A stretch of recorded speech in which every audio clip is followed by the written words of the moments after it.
Le damos efectivamente la bienvenida a nuestro invitado, el señor Mario Ortiz.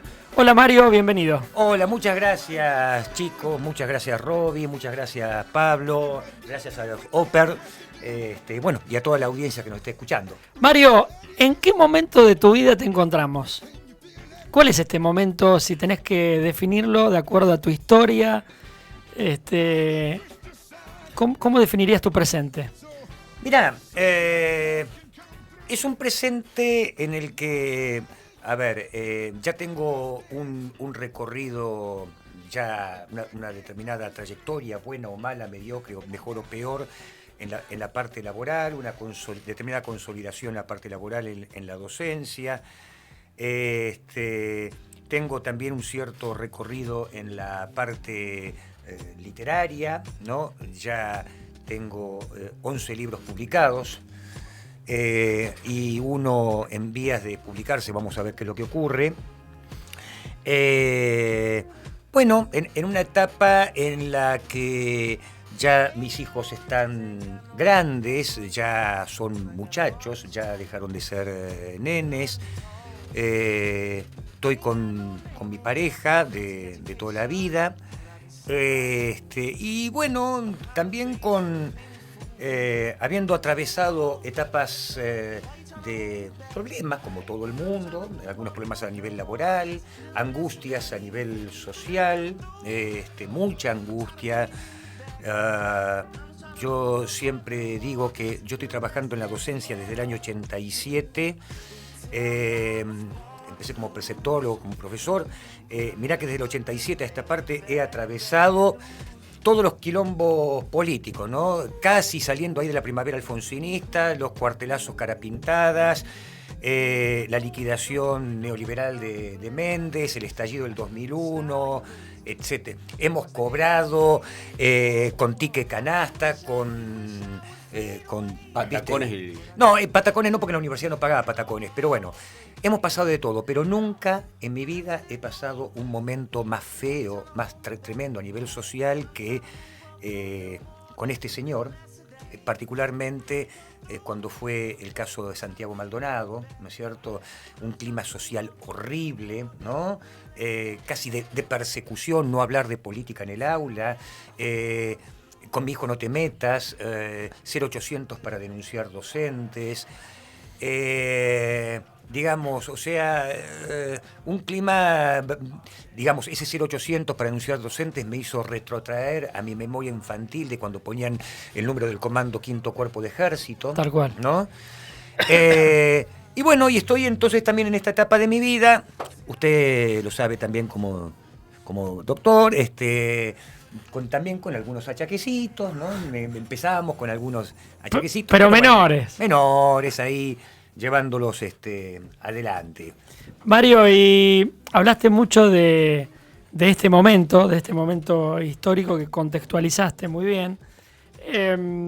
¿Tenés esperanza? ¿Tenés expectativa?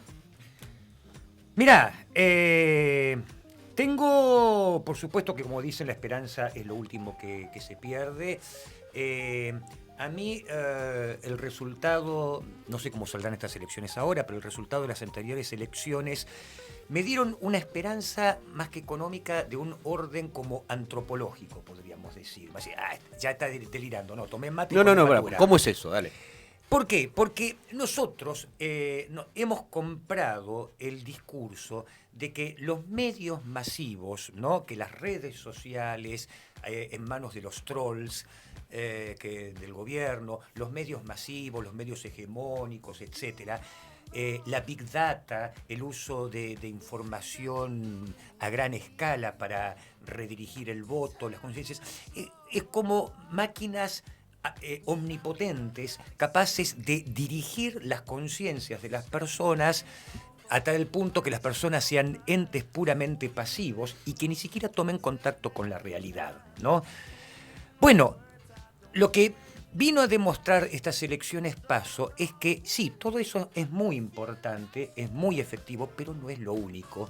Y que a la hora de meter la mano en el bolsillo, por un tiempo te crees, te comes el chupetín de que bueno, no podíamos vivir subsidiados, que tenemos que hacer el esfuerzo, el sacrificio. Pero cuando van pasando una serie de cosas y ves que algunos la están levantando en pala y que a vos te están quedando moneditas, llega un punto que la materialidad concreta, ¿no?, de la realidad hace que vos tomes también tus decisiones, incluso más allá de los medios hegemónicos, ¿no? Entonces, eso me dio ya una cierta esperanza. Esperanza también, por ejemplo, esta verdadera revolución que estamos viviendo desde las perspectivas de género, desde el feminismo. El otro día en el Festival de Poesía, una extraordinaria poeta y cantante, Susy Shock, que se presentó en su condición de trans. De trans, ella decía de traba, ¿no? Uh-huh. Y cómo los chicos están tomando hoy en día con absoluta naturalidad todas estas cosas, a tal punto que están modificando hasta el lenguaje, ¿no? El lenguaje inclusivo. Esto es una revolución cultural que para mí tiene unos alcances iguales o superiores a las grandes revoluciones, ¿no? Porque esto es un cambio también antropológico, ¿no? La mujer se convierte en sujeto, con un cuerpo, con una voz, ¿no?, con unas determinadas demandas y que está transformando la perspectiva masculina. Y al mismo tiempo también está transformando la perspectiva del hombre sobre sí mismo, ¿no? Claro. Porque nosotros como hombres, como machos, hemos sido educados también en la compulsión de la conquista, ¿no? Y de estar demostrando a cada momento nuestra virilidad. Bueno, eso también entra en un proceso de discusión, de deconstrucción. Y por suerte pareciera, Mario, Roby, que este feminismo que acabas de describir también atraviesa, o pareciera que fuera lo más democrático que hemos vivido en los últimos 30 años, ¿no? Me refiero todas las clases sociales, exacto, hombres y mujeres. Transversal. Daría la sensación que puede llegar a ser al principio un cambio de paradigma en cuanto a lo que exacto. se entiende por democracia claro. o por igualdad o cambio en los derechos. Exactamente, y a su vez, Roby, esto tampoco es un lecho de rosas, ¿no? Porque es un campo de tensiones. Dentro del feminismo uno puede advertir que hay un campo de tensiones, de debates. Por ejemplo, mi hija me decía que en Buenos Aires hay a veces debates encendidos entre sectores feministas más radicales, que dicen que a las marchas de las mujeres no tendrían que ir los trans, porque es una lucha de mujeres. Entonces, viste, es un campo de tensiones, de discusiones. Que como toda revolución tiene el inicio, tiene que tenerlo, ¿no? Lógico. Tiene que tener, sí. Lógicamente. Roby, tu entrevistado. Por favor. No, lo que por ahí me gustaría que por ahí nos aclares o que lo comentes a la audiencia, ¿qué relación hay en ese cambio del lenguaje? Si es el cambio que estamos teniendo en el lenguaje es consecuencia de esta situación social que estamos viviendo, cómo el lenguaje articula, los cambios del lenguaje articulan con los cambios sociales, los cambios políticos o con la relación o con la situación política y económica actual. Mira, esto como dijera Foucault, el lenguaje no es solo lo que expresa las tensiones políticas, lo que expresa las luchas, lo que las manifiesta, sino que el propio lenguaje, el lenguaje en sí mismo como materialidad, se convierte él mismo en un objeto y en un campo de lucha, ¿no? La lucha por la palabra, la lucha por la definición de los términos, ¿sí? Digamos, la lucha por, bueno, fíjate vos en estos momentos, ¿qué se entiende, por ejemplo, por un trans? qué se entiende por un homosexual. El término homosexual, el término gay, se ha convertido también en un objeto, en un campo de lucha, ¿no es cierto?, para redefinirlo y para quitarle esos lastres, digamos, de enfermedades, de perversiones y de todas estas cosas. Sí, no nos olvidemos que la homosexualidad estaba incluida en el DSM-4 de psiquiatría hasta hace 30 años, Claro, 20, claro. menos. Claro. Por eso, con lo cual... Por eso digo, el devenir del resultado de esas luchas por la hegemonía de un determinado sentido, a su vez Claro. genera los cambios, los efectos. Totalmente. Claro, Sino que son reflejo de, sino que pueden ser causa. porque el lenguaje está acompañando, el lenguaje está atravesando. O sea, no es el único campo de lucha, pero también es uno de los campos donde se lucha. Se lucha en la calle, se lucha en los cuerpos, se lucha en las instituciones y en el lenguaje. Y en la laringe. Y en la laringe. Claro, Exactamente. que así como es en el lenguaje, también está en algunos símbolos. Por ejemplo, el color amarillo, supuesto. Ciertas expresiones, que daría la sensación que se apropian en ciertas cuestiones y el que gana esos símbolos se queda con el símbolo. Vos fíjate cómo hay también una lucha y una apropiación, por ejemplo, de el símbolo de la bandera, ¿no? Y lo vemos constantemente. Por ejemplo, las marchas a favor de Macri, todo con la bandera argentina. Correcto. ¿No? Como diciendo, nosotros somos la auténtica Argentina. Claro, somos la patria. Nosotros somos Tal la cual. patria, ¿no? Que- O decir, el campo es la patria, ¿no? Sí. Por ejemplo, ahí tenemos una lucha, una apropiación simbólica.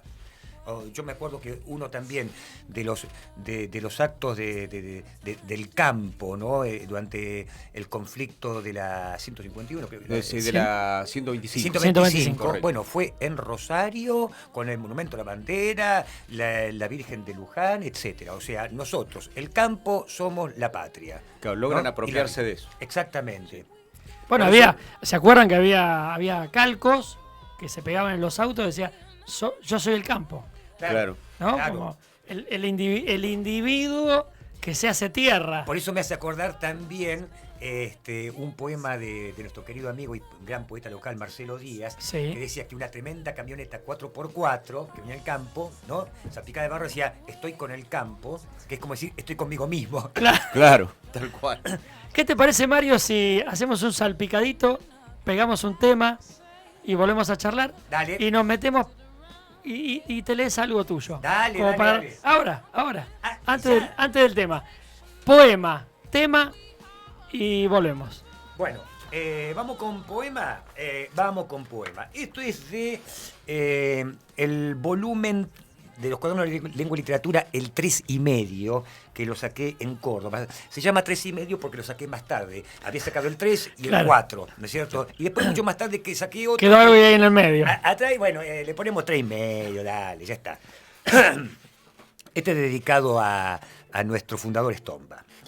Dice: el Manual de Geología de Bahía Blanca, Universidad Nacional del Sur, 1994, empieza desde el Big Bang y la macroexplosión de ese corpúsculo o bolita japonesa que contenía la totalidad de los elementos, seres alados, montañas, galaxias, animalitos de muchos ojos y acontecimientos pasados, presentes y futuros. Luego pasa revista a los protozoarios, mesenterios del Devónico, trilobites del Ordovicense, sedimentos y rocas del macizo cristalino por las que galopearía el coronel Ramón Stomba, plantando palitos fortineros, sombras de acacias en la plaza, los primeros instrumentos de medición que trajeron los geólogos para olfatear las piedras, las humildes, sí, y semienterradas piedras calizas que tenemos aquí y solamente aquí como testimonio del primer bombazo universal, todavía encandiladas ellas, que vieron, si hubiesen tenido ojos, a los primeros ángeles que mandara Dios a la tierra en custodia de tanto bicherío, toscas que soportaron el peso del gran tatú carreta patagónico, y al coronel Ramón Stomba galopando por la calle Stomba, o lo que es lo mismo, el coronel galopándose sobre sí mismo. siempre, entre tanto cotillón de comidillas cósmicas y otros sucesos dignos del mayor interés, el libro de geología no contempla al coronel que detiene su caballo en la plaza, entra a la catedral y en el atrio se encuentra con una urna funeraria de sí mismo en la vitrina y comienza a morirse de tristeza, sintiéndose blando parte por parte hasta el último rincón de su cuerpecito gusano tan de pronto. Padre de los cielos que fundaste el universo, yo que fundé una ciudad, vuelvo a la tierra, igual que las manzanas luego de pudrirse en lo alto de sus árboles, menos que palito fortinero, menos que humilde caliza de payana. Los viejos de reafirmación histórica, las viejas del Círculo Femenino 11 de abril, el comandante del 5º Cuerpo de Ejército, los editorialistas de la nueva provincia salen corriendo a consolar al ilustre que ya se escurre entre las ranuras que abre la melancolía y viendo la falta de resultados, lo retan, le hablan del honor, de la responsabilidad de un coronel fundador, de etcétera y después de más etcétera. Pero los ángeles que mandara Dios a la tierra, en custodia de tanto bicherío, protozoarios y tatucarretas del tamaño de colinas, recogieron al coronel licuado en una jarra para refrigerio del Señor que escuchó sus ruegos, para descanso del Señor encandilado, él también todavía con los reflejos de su primer Big Bang. Quiero una remera que diga: todos amamos a Mario Ortiz. Mario Ortiz. Bueno, estábamos escuchando un poco de música en el medio. Quiero conocer un poco más, o que los oyentes y las oyentes conozcan un poco más al Mario Ortiz, que no solamente es uno de los poetas más reconocidos, de mayor prestigio y renombre a nivel nacional, sino que... ¿Quién es Mario Ortiz? ¿Qué te hace reír, Mario? ¿Qué cosas te hacen reír? Uy. Mira, qué sé yo, a mí me hace reír muchas veces, qué sé yo, el humor absurdo me ha hecho determinadas personas, me hace reír también muchas cosas memes que aparecen, viste, memes políticos, etcétera, que me parecen auténticas creaciones, ¿no? Que retoman incluso hasta viejos postulados de la vanguardia, ¿no? El collage, el montaje, la frase ocurrente, punzante, qué sé yo, determinadas situaciones absurdas me hacen reír. ¿Los Monty Python? Por supuesto, sí, están ahí arriba para vos. Sí, Monty Python digo, cosas de, por supuesto, Lelutier me han hecho reír mucho, Fontana Rosa, ¿sí? Cosas de Inodoro Pereira que son maravillosas. Me ha hecho reír mucho un extraordinario escritor argentino que se fue a Italia, Juan Rodolfo Wilcock. Uh-huh. Hay momentos de Macedonio Fernández que son tremendamente cómicos. Viste, así que se te zarpa con cosas metafísicas, de una densidad filosófica tremenda, y de pronto te salta con un fragmento que una señora dice, va a comprar una espumadera, dice, pero esto no tiene agujero, esta espumadera, es que estaban caros agujeros, señora.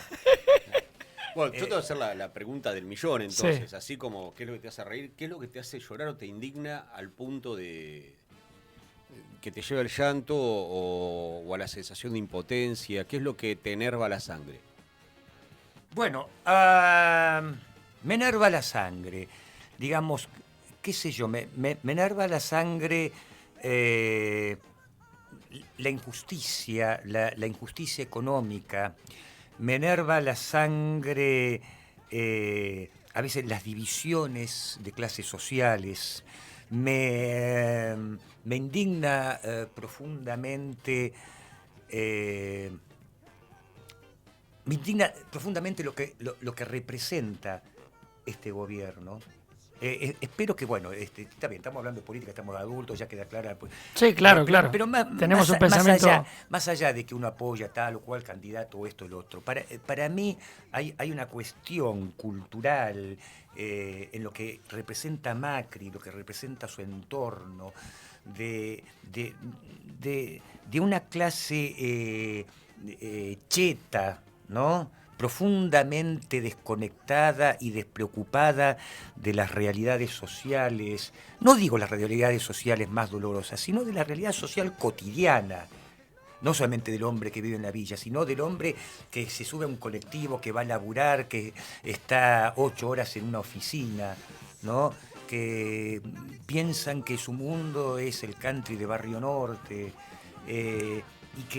y por eso me indigna que nuestro país haya elegido, que la clase trabajadora haya elegido como gobernante a esto, ¿no?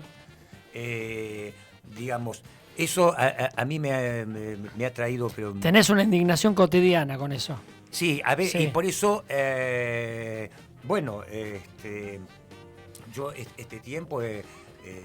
un poco hasta había dejado de escribir poesía, literatura, y yo me daba cuenta de que buena parte de mis textos eran posteos políticos, ¿no? Sí, claro. En Facebook.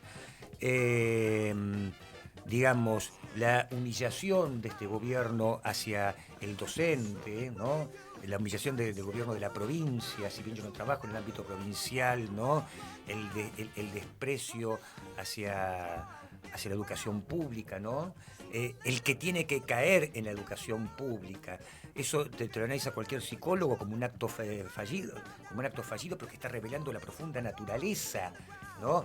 De estos chetos educados en colegios hiperexclusivos.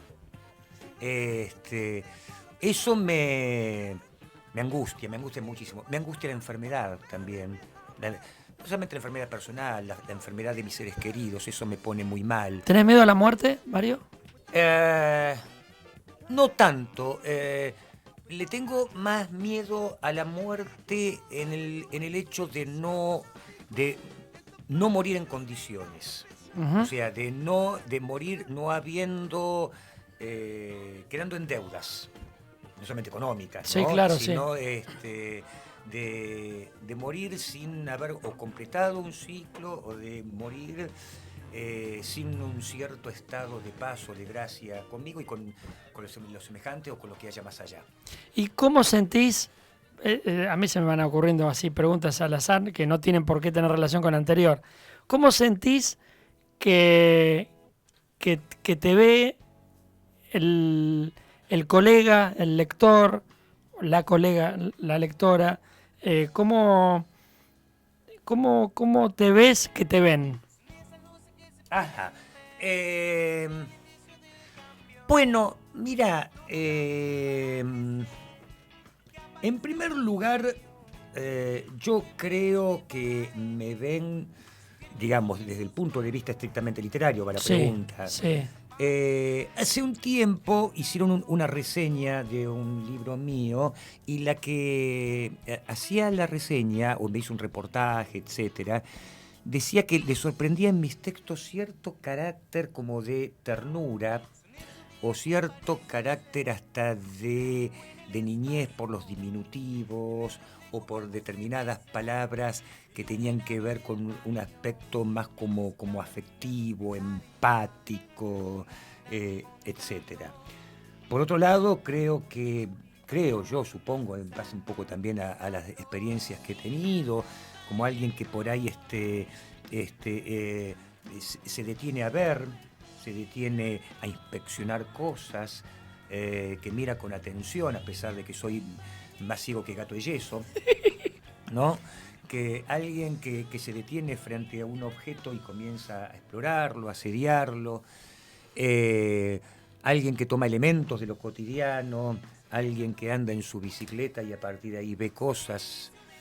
Creo que esas son las formas en que se me ve como alguien que, qué sé yo, que es un buen tipo en el fondo, ¿viste? No creo yo, ¿no? Usaste una imagen interesante del hombre que asedia al objeto.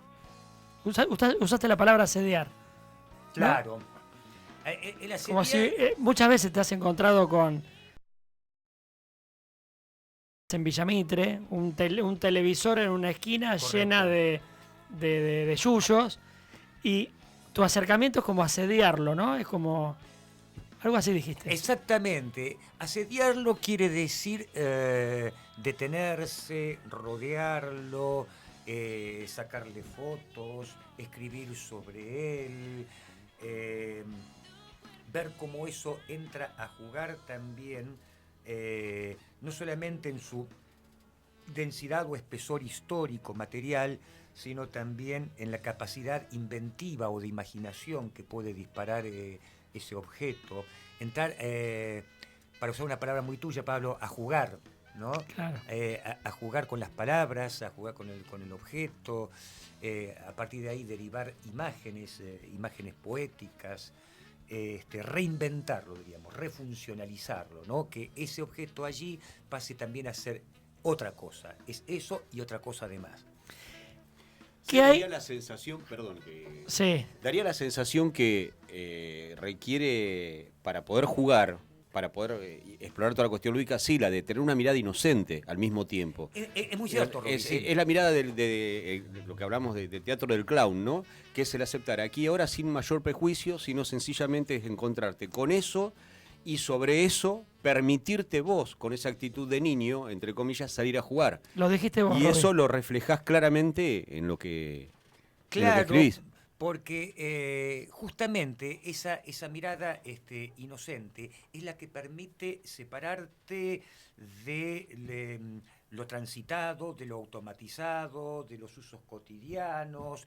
Bueno, esto es un libro y no puede ser otra cosa. Sí, un libro puede ser otra cosa, ¿no? Esa carcasa de televisor es un desperdicio y nada más. No, puede ser otras cosas, se puede transformar en otras cosas. Mirá, te pongo un ejemplo también con esa mirada de niño. Una vez me dijo una exalumna de la universidad, ella iba en colectivo, ¿no? Al lado de ella, en el asiento al lado de ella, iba sentada una madre con un nenito. El colectivo para al lado de una señal de no estacionar, ¿no? Una señal de no estacionar, prohibido estacionar. Entonces el nene mira el cartel y dice, mamá, ¿por qué esa letra está encerrada? Ya está, ahí está todo. Ahí está. Mi hijo, una vez viendo un auto con un faro roto, dice, ese auto está triste porque está tuerto. ¿Viste? Esas son las cosas que tienen los niños que nosotros lo hemos perdido. Lo hemos perdido porque a nosotros la sociedad, la costumbre, la rutina, nos va automatizando. Va encorsetando todas las posibilidades. Exacto. Esto es esto y no puede ser otra cosa. Sí, yo creo que la cuestión, la mirada artística es justamente la de ese, La la de mirada ese adulto artística. que es niño y se resiste a encorsetarse precisamente. Y al mismo tiempo es un niño, pero también es un adulto, porque entonces pone su técnica y sus saberes para producir también ese fenómeno. Claro, ¿no? al servicio del niño. Claro, claro. Bueno, siendo las 9:06 de la noche, Sí, te olvidaste que Mariana diría, es la hora oficial. es la hora oficial, perdón. Exactamente. Le mandamos un beso que está brasileleando Ah, Está- bueno. a nuestra Mariana de Cristófaro. A falta de Mariana de Cristófaro, você tem a Roby Gutiérrez. Exactamente. Bueno, ¿qué les parece si vamos a una tanda? Continuamos media horita más con el señor Mario Ortiz, que es un lujo de lo que no nos podíamos negar. Yo voy a parafasear al Cacho de Valvanera que me decía, es un lujo asiático. Exactamente. Esto es Blackburn, no te vayas. Una vida más larga. ¿Acortaría la muerte? Esto es Blackburn. Blackburn. Un programa de radio.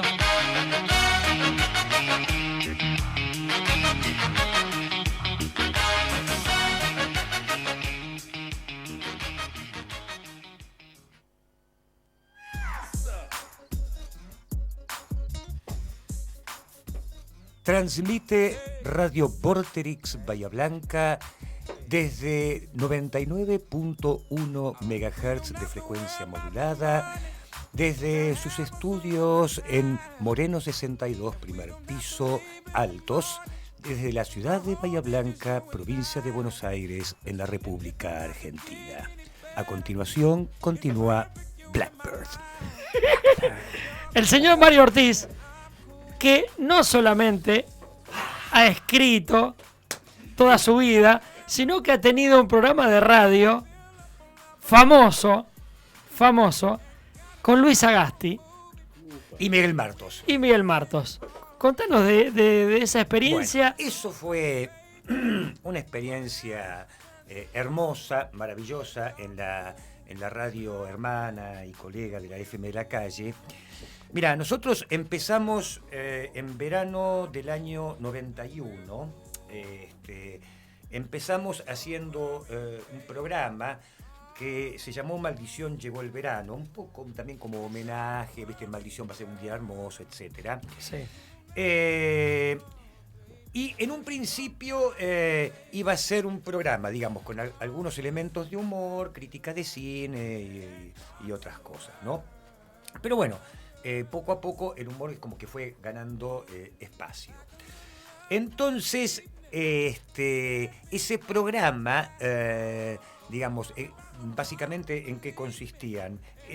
Era muy guionado, eran textos con historias que nosotros poníamos en escena, tipo onda como radioteatro, una cosa así, o historias contadas, y tenían unas partes que eran muy elaboradas, escritas, y otras partes un poco más como improvisadas.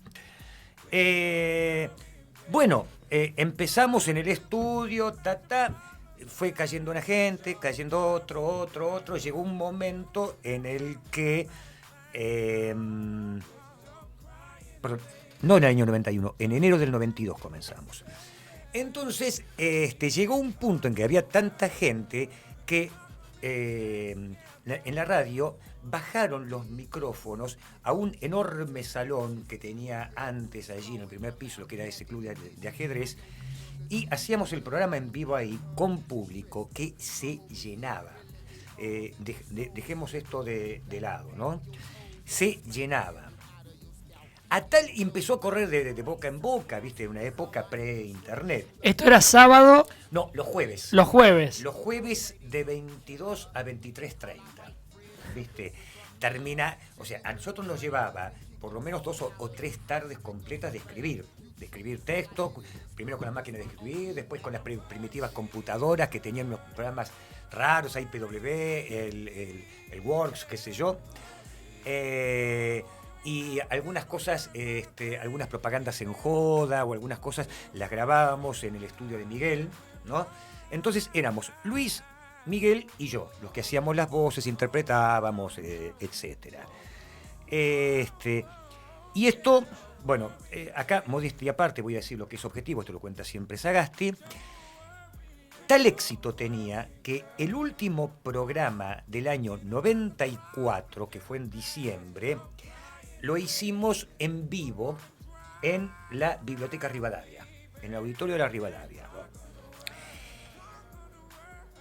El auditorio de la Biblioteca Rivadavia estaba que desbordaba. Esa misma noche tocaban los Ramones en Bahía. Fueron los dos eventos que más gente convocaron. Pero parece que los Ramones movieron relativamente poco. Claro.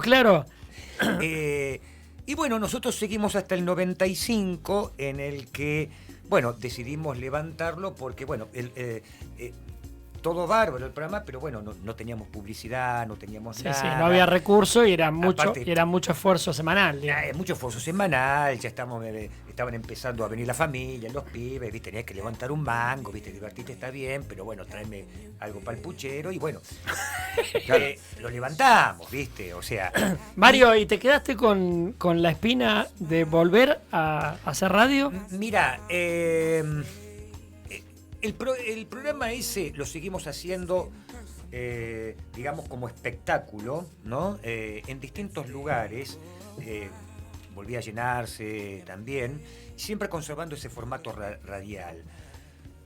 O sea, los tres tipos sentados en el escritorio leyendo los textos, interpretando. Onda dolina, digamos. Onda dolina, Exacto. exactamente una onda dolina. Lo que pasa es que no sé si me quedé con muchas ganas de radio, porque, digamos, ¿qué es lo que ocurre? Implica un esfuerzo, pero aparte del esfuerzo,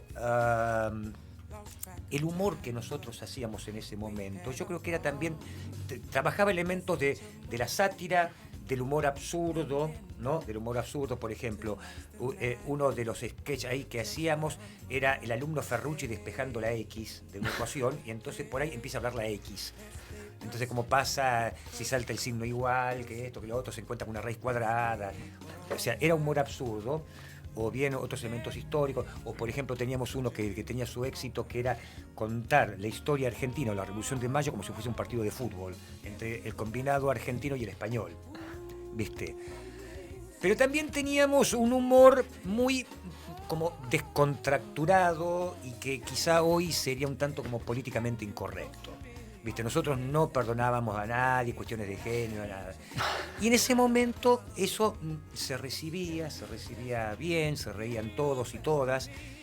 Y hoy creo que las condiciones culturales, por esto mismo que nosotros estábamos hablando, han cambiado. Entonces yo creo que algunas de las cosas que nosotros hacíamos antes quizá hoy sean un poco como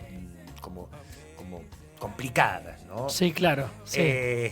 Entonces, bueno, por otra parte, viste que también van cambiando los lenguajes. Entonces, hoy no sé si tendrían mucho movimiento o mucho éxito tres tipos sentados en la mesa hablando, ¿viste? Sí, claro. Donde el paradigma es otro. Donde el paradigma es otro. Entonces, bueno, la parte, digamos, de exposición escénica yo ya la tengo muy completada con las clases. Claro. Y ahora aparte te sumaste a un grupo. A un grupo que se llama Mezcolanza Trío. Es importante porque es el primer y único trío de 4, ¿no? O sea que desafía la geometría euclidiana. ¿Y cómo te sentís con eso? Es hermoso. Hay un señor llamado Robbie Gutiérrez que participa, un señor llamado Pablo Duca y otro señor llamado Carl Lieberman. No sé si los conocen. Los tengo Sí, de nombre. En el corazón. Sí. Bueno, no, la verdad que es una experiencia hermosa que se dio a partir de la amistad, de compartir una corriente de afecto y de compartir también una necesidad de expresión, de encontrarse en el ámbito de la música, de la poesía, del juego, ¿no? De dejar volar un poco también la imaginación, el cuerpo. Y bueno, es una cosa que está en pleno crecimiento, ¿no? En crecimiento y en etapa de transformación. Recién arranca, pareciera.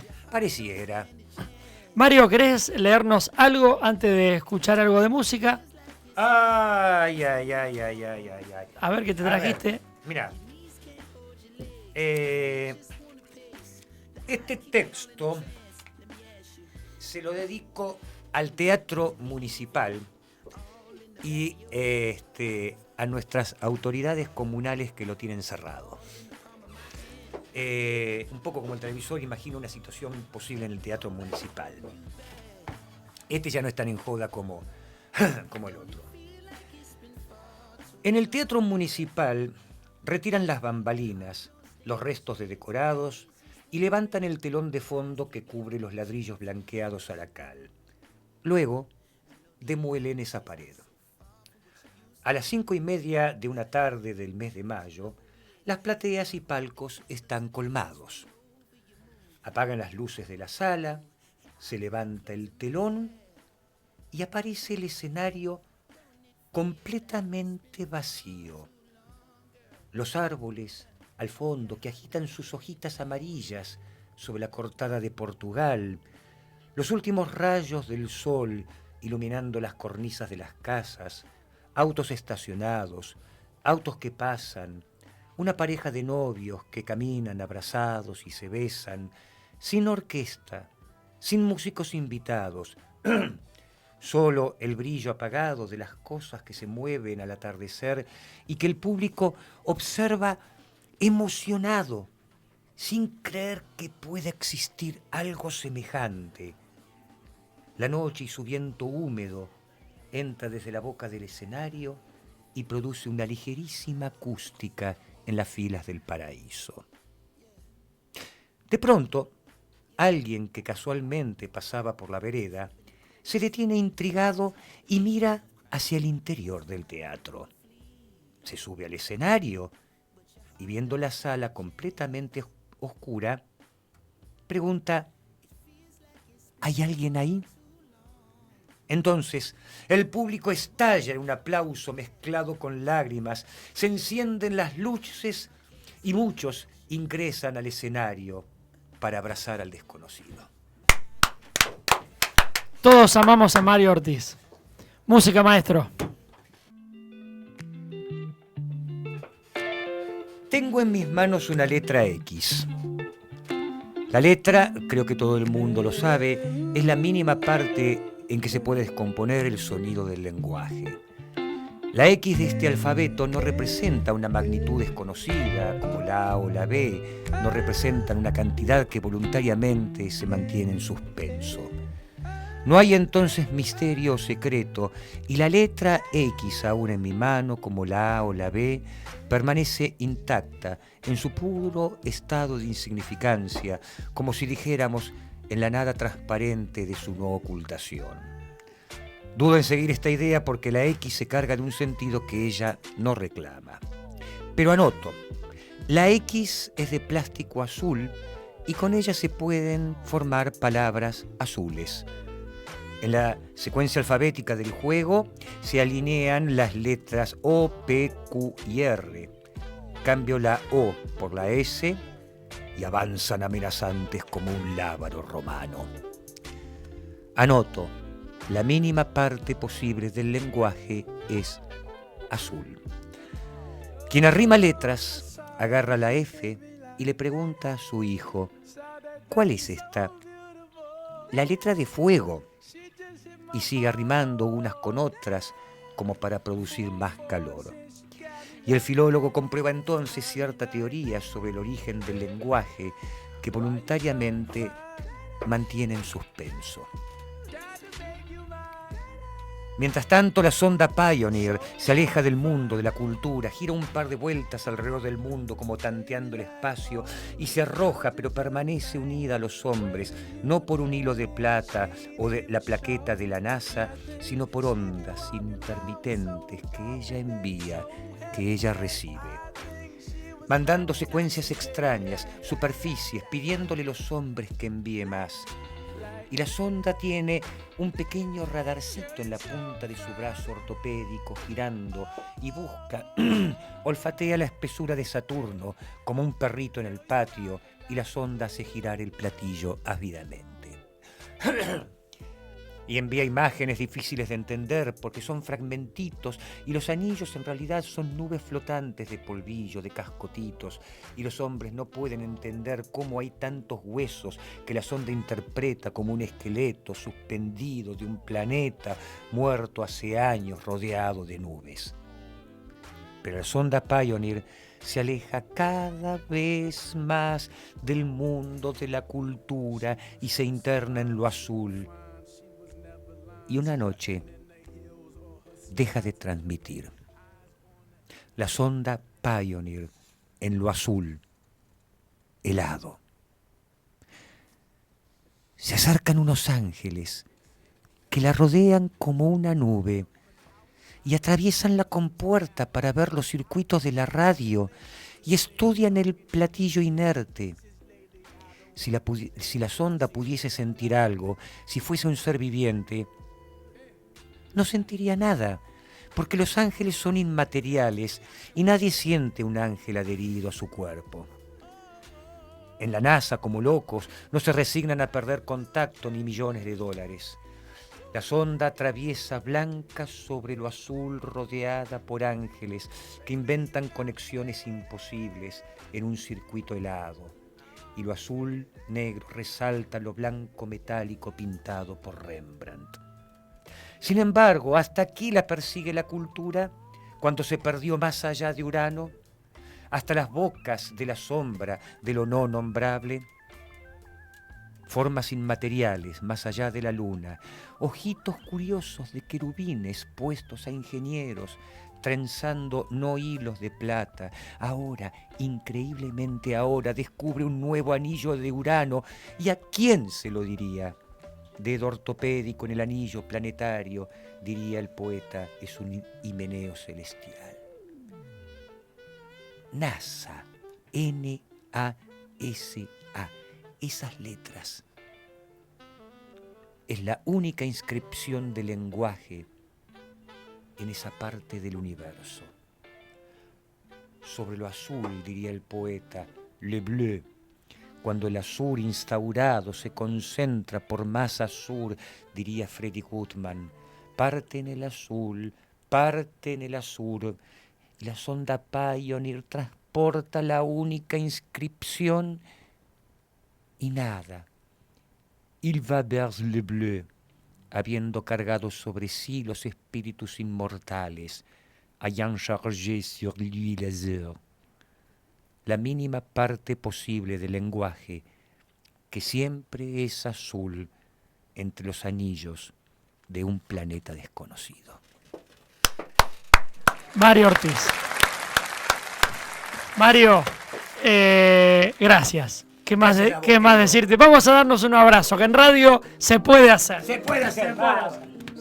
Y que escuchen, para que escuchen los golpes en las espaldas. Ambas dos. Mario, gracias. Un Gracias placer. a ustedes. Vas a volver, como corresponde. Sí, Como claro. corresponde. Vamos a volver, vamos a recitar. Vamos a recitar. Se viene mezcolanza, más mezcolanza. Más mezcolanza todavía. Pronto un disco. ¡Epa! Si le decimos a Lieberman, nos saca un disco enseguida. Totalmente. Se ceba el loco y... Y hasta, ya, un disco, a ver si hacemos una ópera todavía. ¿Cómo no? ¿Cómo no? Mario, bueno, gracias. Muchísimas gracias, lo he pasado hermoso. Gracias a la audiencia, gracias por compartir estos textos.